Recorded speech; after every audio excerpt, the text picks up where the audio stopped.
What's up, boys? The Brat Brotherhood out there. Alex G coined that term on the box he sent me with the servo and the clutch in it. I like that, dude. Brat Brotherhood. So we're back. We made some progress. The Vekta Clone is coming along. To be honest, it's almost ready for some gasoline. Just ran the fuel lines. I got the grommet in, ran the fuel lines, ran the vent line. I got the steering in, the steering servo's in, mounted, and the servo horn is on. The steering linkage is done. The kill switch is set. All the settings are done. The previous owner of that kill switch must have been running LiPo. I didn't really have to make too many changes in the kill switch, but it is pretty, every time I mess with it, I need the little instruction book that it came with, just because this analog kind of writing or analog screen, it's a little difficult to read, and so I always carry the instruction thing that came with it. But yeah, I got that set. I got all the endpoints and trim, everything's set. My throttle endpoints and my brake, my brake endpoints.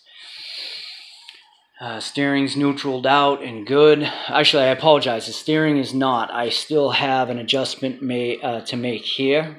You can see it. I don't know if you can see it, but it needs to come this way a bit. And based on the neutral point and where the best place to put the horn on the, where it lined up, this was the best I could do. And so from there, I'll adjust this. What else? Got the little mini antenna kicking in there. I had to cut that down quite a bit because of the way the pipe is. This battery box, I have the 6-volt Baja hump pack in there, and the receiver is over on this side. I had some Velcro. I put a small piece at the bottom of this box and a small piece on the receiver, so it's in place there. What else? Oh, the linkage, I talked about that the other night. I just had to move them into the furthest point. There's 3 drilled out options here. I put it in on the furthest point. I didn't have anything that would allow me, I didn't have any bolts long enough that I could put a nut on the bottom of them. So I don't know how long this is going to last. This is threaded. This servo horn is threaded, so these are in there pretty tight, and they are made to to slide.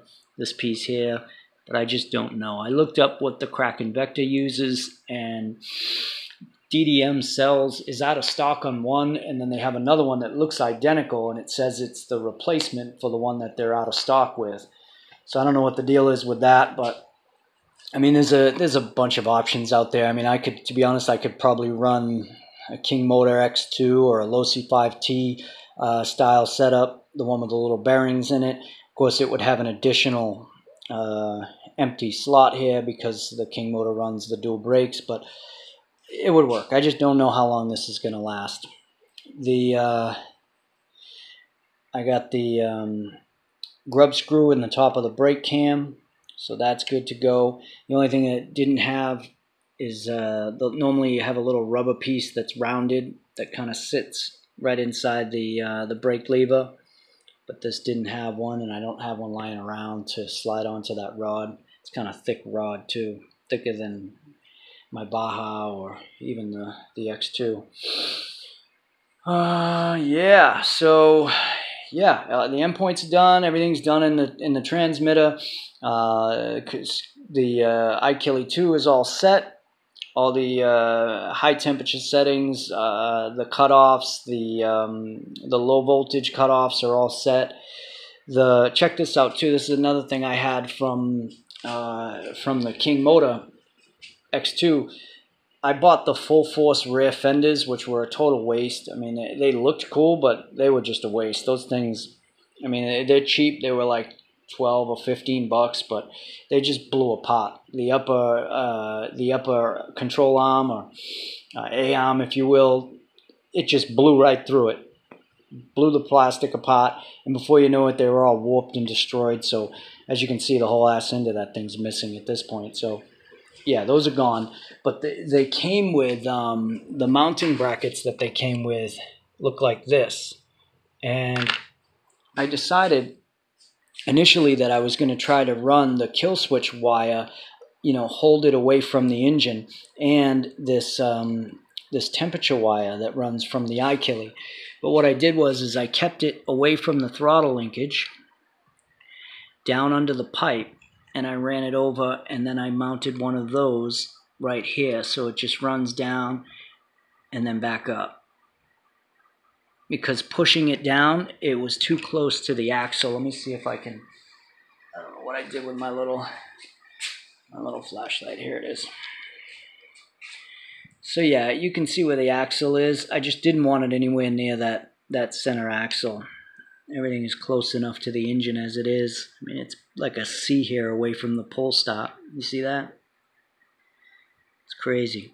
So yeah, it runs through that. So those are handy if you guys have any of those lying around. And it can be used for fuel line too. I was contemplating trying to do something with that over there, but because I had a couple more of them. And as far as the kill switch is concerned, the way the wire ran, I ran it up over the top of the intake there, so it would be clear of the throttle linkage, and then down and across, so it just rests right here. It's not going to interfere with anything.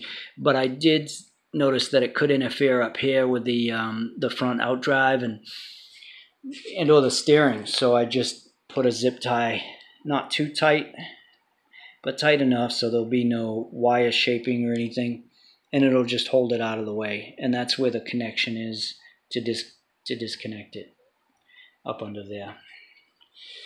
So yeah, hardware for this thing, that's something I have to find. The screws that hold the low C or X2 panels on, I thought were going to be perfect. These little suckers, right?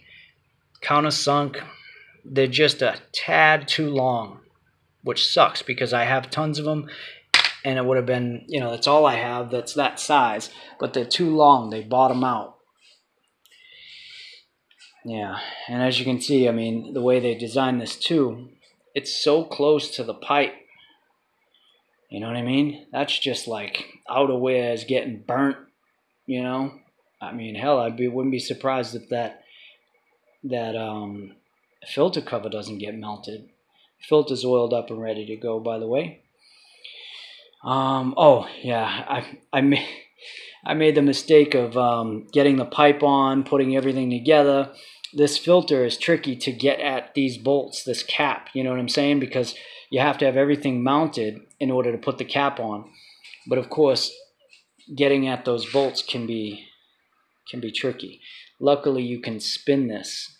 So those of you guys that own one of these, or if you're thinking about buying one and end up buying one, don't be fooled. You can spin it, line your screwdriver up, and drive them in. I used plastic screws. They didn't give me hardware, so I used an actual screw that's made to grab that plastic. So that's good to go. What else? Oh, I forgot to put the washers. I forgot to put the gas tank bolts back in, the 3 bolts, right? So, of course, that one there is going to be a total nightmare, right? So I'm in there with an Allen wrench. I got my finger through here. I'm finagling the Allen wrench around. Total pain in the ass. I get all 3 of them on. And I'm over here doing something, and I'm like, what the hell are those washers for? And I'm looking at the, whatever stuff I got laying in here, and I'm like, oh, shit. Sure enough, each one of these needs a washer, and it has to have a washer, guys, because that head is just too small, and you could pull that up, and it could eventually just wear away at the rubber.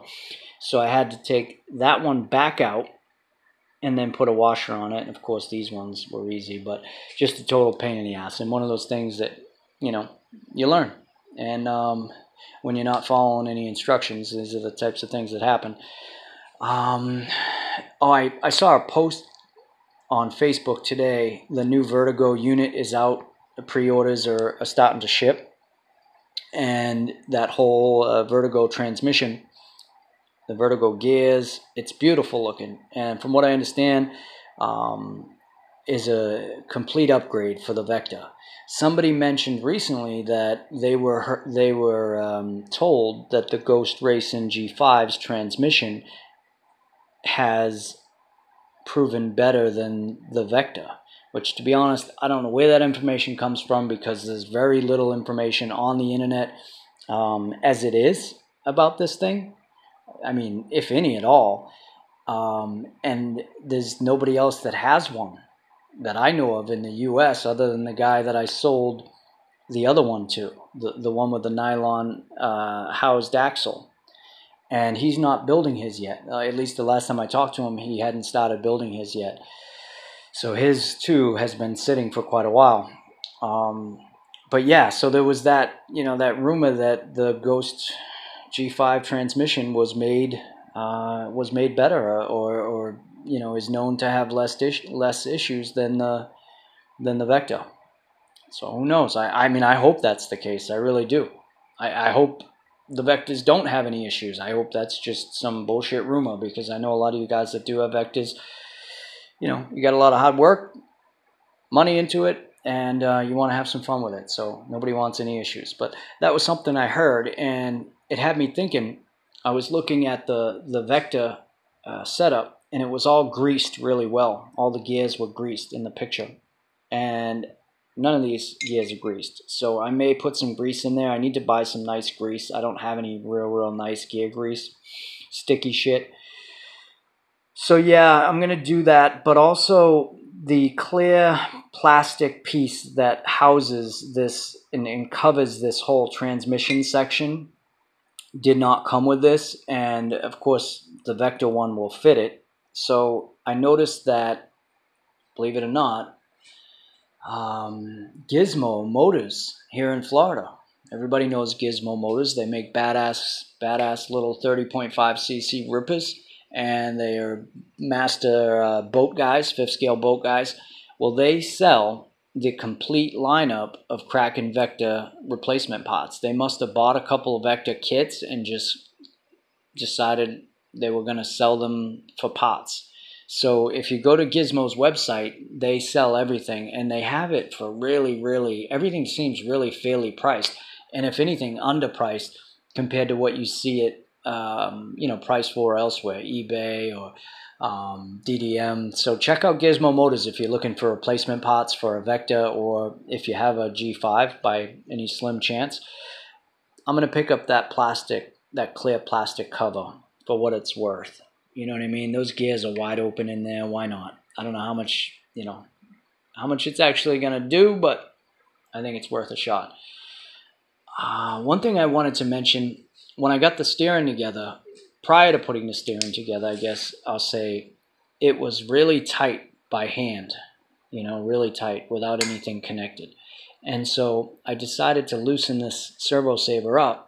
And I was starting to get a little bit more movement out of it with, less pressure.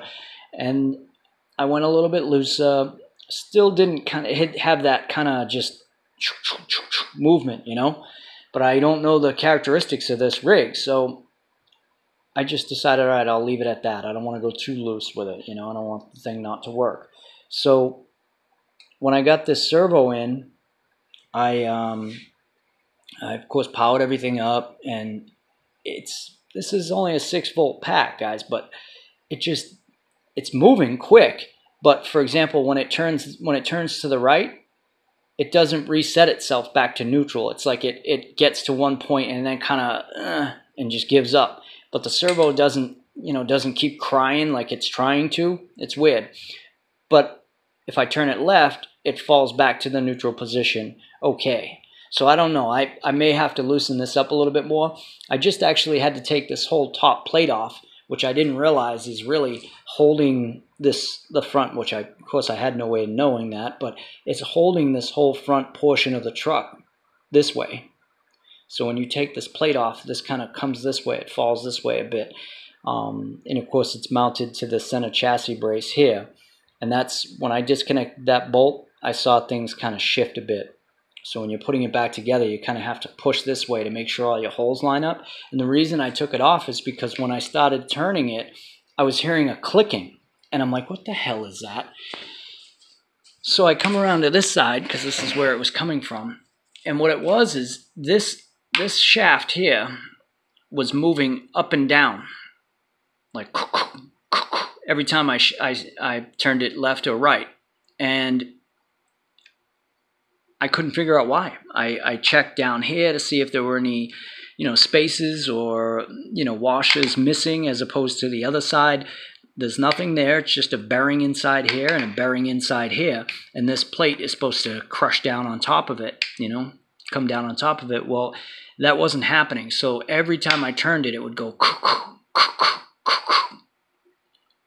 I had a kit of washers that I picked up when I was recently to shim the diff in that, which worked out really well, by the way. So far, so good. From that day I ran it last weekend. Oh, side note, this thing lasted about 15 minutes, ran like a bat out of hell, and then all of a sudden I had just RPM and no clutch grab. Once again, I should have known the pin in the front center drive shaft either busted or just flew out. So what happens is all the power, because the power is going to go to the path of least resistance, it's my understanding, all the power was going to the front and just spinning because the pin was missing. So I didn't know what the hell was happening, but that is what was happening. The pin is broken. I'll deal with that. The Baja, I already took the gas. It was I think a venting issue, which I installed that snappy system in it, and I never had any issues prior to that, and all of a sudden I install that, and then I have a venting issue 5 minutes after running it. I don't know. So I drilled a bigger hole in my gas cap. I drilled out the hole in the gas cap venting system. Of course, the snappy RC system is still in there, the vent, the tank vent, and we're going to see what happens. So I'm really kind of, that was, I don't know. It was like it was an air leak. It would run, and when I stabbed the throttle, or like it was really lean, when I stabbed the throttle, it would stutter, like, and then stall. Or, stutter and try to keep running. So who knows? I hope that's all it was. But yeah, back to this. I had some washers. This is what I did. I put one of these washers in here. They're just copper washers. And I had to find one with a big enough inner diameter. I believe I used this here. But that shimmed it, and I haven't turned it on, so you guys are going to get to see what happens when we fire it up.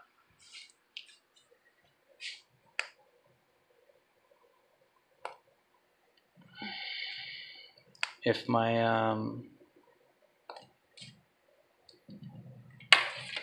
receiver turns on.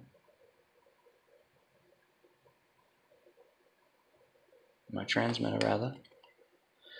Come on, don't do this kind of crap to me. See, this is what happens, guys. You try to save some money, and you wind up with issues. I hope not, because I really enjoy this receiver, and I love that I paid next to nothing for it. Oh, maybe the battery was just loose. I don't know. That's weird. I don't like that kind of thing happening. So yeah, we got it labeled up, Ghost G5, and we got power. We got signal. We got internal voltage 6.17, and transmitter voltage 3.9. So we got a decent battery. Let's see what happens when we hit the kill switch.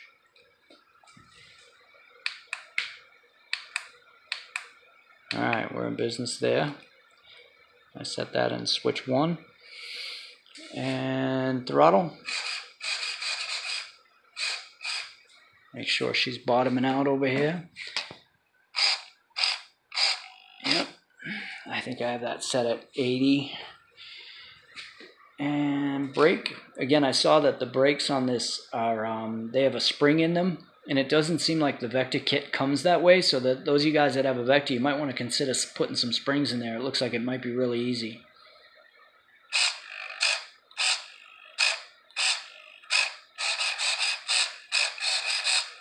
Alright. I think I'm going to need some servo clamps for this, being where I broke this air off the end of this that day I dropped it.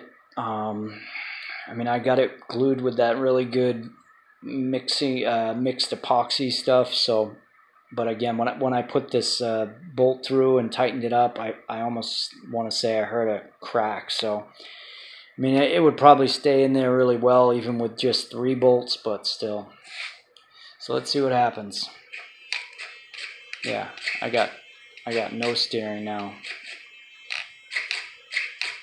That's weird. Maybe that thing is made to move up and down like that? I don't know. It's like now that I took that movement out of it, I don't have any steering. That's weird. Alright guys, I gotta check this out. Try to figure out what's going on. In the meantime, I'm going to turn this off so I don't burn that servo up. Yeah, so stay tuned. I mean, we got a tank vent. We got Heim joints. Hopefully they come in the mail sometime soon. If they don't, I'm just going to order the good ones. And the hardware for this. And of course, I got to figure out this steering bullshit. So stay tuned, guys. We'll get this sucker running. Hopefully, I'm going on vacation next week. So I'll be out of town, but when I get back, I will definitely get some running video. A matter of fact, I'm going to load up the truck, and hopefully I'll meet that guy, Julian, that I met with the big boy, and I'm going to take all 3 rigs out, and we're just going to set up the tent and run. You know what I mean? All day, make a whole day out of it. So I'm looking forward to that, and I promise I'll get some video. So thanks for watching. Thanks again, guys. Those of you that helped out, those of you that offered to help out. This has been the most fun build I've done yet, and I'm looking forward to running it. So thanks again. All right, guys. I had a bit of an issue with the washer that I used to space, to take up that slack. It wasn't allowing the bearing to move properly when I tightened that top plate back down. So I had to use one that was bigger, that sat away from the actual bearing inside on the post. It sits only on the plastic, so it's just taking up the slack between the plastic. It's not sitting on the bearing. And again, keep in mind this is just a 6-bolt pack. Honestly, I don't think it's going to cut it. I have that servo saver loose as a goose. I mean, as loose as I would. And I'm getting a hum from the servo. It's got to center out. It doesn't seem to want to center out on its own. Like, it just doesn't have the power with that battery. So, I mean, this is a beefy steering setup, beefier than the Losi platform. So I think I'm going to need to put a lipo in it, or maybe a lifey battery. That's what I would like to use. I'd really like to stay away from the lipos. I just need to know that the lifey battery is going to be more powerful and not just longer runtime, because this battery is reading. I'll show you. You can hear that servo humming, huh? This battery is reading 5.7 volts.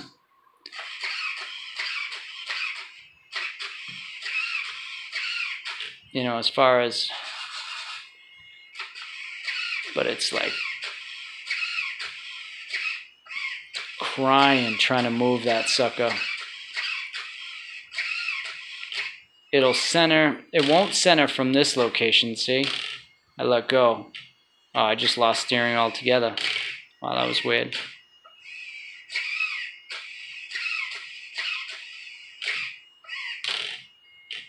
Yeah, I'm losing it. I don't know steering for a second there. So we'll see. I don't know. Not sure what's going on there. If it's just a power issue. And the servo seems fine, so.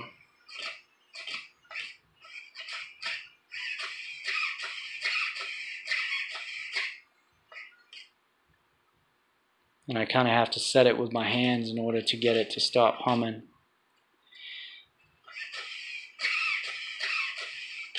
Yeah, it might just be that that battery pack is not powerful enough. I don't know. But you know, I'm sure you guys will, you know, those of you guys that know, let me know. Let me know in the comments. Thanks for watching once again, guys. Appreciate it. I'll talk to you soon. Check it out, guys. The low voltage cutoff is set at 4.2 volts for the kill switch. It just cut off, and the low voltage cutoff alarm for the transmitter just went off as well. So as you can see, the internal voltage is reading 4.25 now. A minute ago, it was reading 5.7. So this battery is just, that's the issue right now. It's the battery. It, you know, maybe on a complete, full, fresh charge, it might have enough to move this steering, but it started off doing pretty well about 20 minutes ago when I was messing with it. So in that short period of time, it's drained that voltage. So again, stay tuned, guys. I appreciate everybody who watches, comments, donates. We're going to get this sucker running. It's kind of bittersweet. I almost don't want it to end.